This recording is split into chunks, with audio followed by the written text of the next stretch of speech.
স্কুলে নিয়োগ দুর্নীতি মামলায় এবার মন্ত্রী চন্দ্রনাথ সিনহাকে তলব করল ইডি। আগামীকাল মন্ত্রী বা তার কোনো প্রতিনিধিকে সিজিও কমপ্লেক্সে হাজিরার নির্দেশ দেওয়া হয়েছে। কথা বলবো আমাদের প্রতিনিধি আবির দত্তের সঙ্গে। আবির, কি জানতে পারছো ইডি সূত্রে?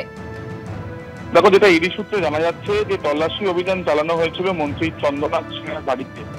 এখানে টাকার পাশাপাশি মোবাইল ফোনও বাজেয়াপ্ত করা হয়েছিল এবং সেই মোবাইল ফোন এক্সট্রাকশনের জন্য বা সেই মোবাইল ফোনের তথ্য খতিয়ে দেখার জন্য চন্দ্রনাথ সিনহাকে আসতে বলা হয়েছে বুধবার, এবং তিনি বা তার কোনো প্রতিনিধিও তিনি পাঠাতে পারেন সেই বিষয়টাও কিন্তু সেখানে বলা হয়েছে। এবং আমরা যোগাযোগ করেছিলাম এরপর চন্দ্রনাথ সিনহার সঙ্গে, এবং তিনি যেটা জানিয়েছেন তার প্রতিনিধি তিনি পাঠাবেন এবং যে তদন্তে স্বার্থে যে তল্লাশি অভিযান বা জিজ্ঞাসাবাদের প্রক্রিয়া ইডির তরফ থেকে করা হয়েছে সেই প্রক্রিয়ার মধ্যেই এই মোবাইল ফোনের তথ্য খতিয়ে দেখতে হবে, এমনটাই ইডির আধিকারিকরা জানাচ্ছেন। এবং সেই জন্যই তারা চন্দ্রনাথ সিনহার সঙ্গে ফের যোগাযোগ করেছেন। এবং চন্দ্রনাথ সিনহার সঙ্গে এই বিষয় নিয়ে আমরা যখন কথা বলি তিনিও স্পষ্টত জানিয়েছেন যে তার এক প্রতিনিধি তিনি পাঠাবেন। এবং এখন দেখার বিষয় এই মোবাইল ফোন খতিয়ে দেখার পর কি তথ্য উঠে আসে এবং তদন্তের ক্ষেত্রে সেটা কতটা তদন্ত এগিয়ে নিয়ে যেতে সাহায্য করবে, এখন সেটাই দেখার। ধন্যবাদ আবির। স্কুলে নিয়োগ দুর্নীতি মামলায় এবার মন্ত্রী চন্দ্রনাথ সিনহাকে তলব করল ইডি। গত সপ্তাহে শুক্রবারই আপনারা দেখেছিলেন তার বাড়িতে ইডি তল্লাশি অভিযান চালায়। 41 লক্ষ টাকা উদ্ধার হয়, সেই সঙ্গে বেশ কিছু গুরুত্বপূর্ণ নথি পাওয়া যায়, এমনকি মোবাইল ফোনও মন্ত্রীর তা বাজেয়াপ্ত করা হয়।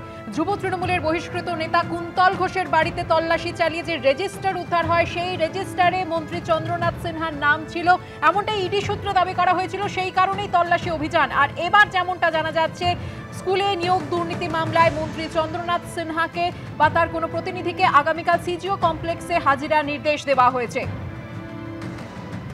মন্ত্রীর মোবাইল ফোন আগে বাজেয়াপ্ত করা হয়েছে এবং মন্ত্রীর সামনেই তার ফোন খুলে তথ্য খতিয়ে দেখতে চায় ইডি। 41 লক্ষ টাকা উদ্ধার হয়েছে এবং লোকসভা ভোটের আগে এত নগদ টাকা কেন মন্ত্রীর বাড়িতে রাখা রয়েছে সেই প্রশ্নের যথাযথ উত্তরও দিতে পারেননি মন্ত্রী চন্দ্রনাথ সিনহা, এমনটা ইডি সূত্রে দাবি করা হয়েছিল।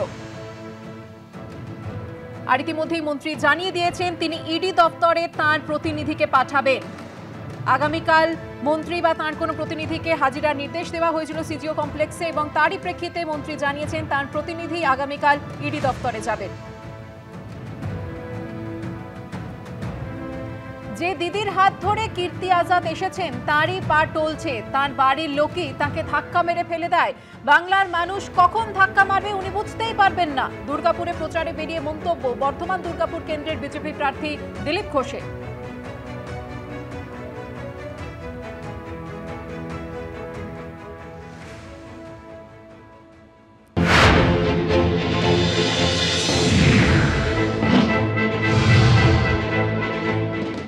পশ্চিমবাংলায় উনি এসছেন, ভালো কথা, সিনিয়র মানুষ, সম্মানীয়, দেশের প্রতিনিধিত্ব করেছেন ক্রিকেটে, আমি সম্মান করি, কিন্তু এটা রাজনীতি। আর উনি যেখানে এসছেন সেখানকার লোক তার নাম শুননি কোন। উনি কোথায় দুর্গাপুর, কোথায় বর্ধমান, কোথায় ভাতার, কোথায় মন্তেশ্বর উনি জানেন? আর যে দিদির হাত ধরে এসছেন, দিদির পায়ে টলছে, আবার তার বাড়ির লোক তাকে ধাক্কা মেরে ফেলে দেয়। বাংলার লোক কখন ধাক্কা মারবে উনি বুঝতেই পারবেন না।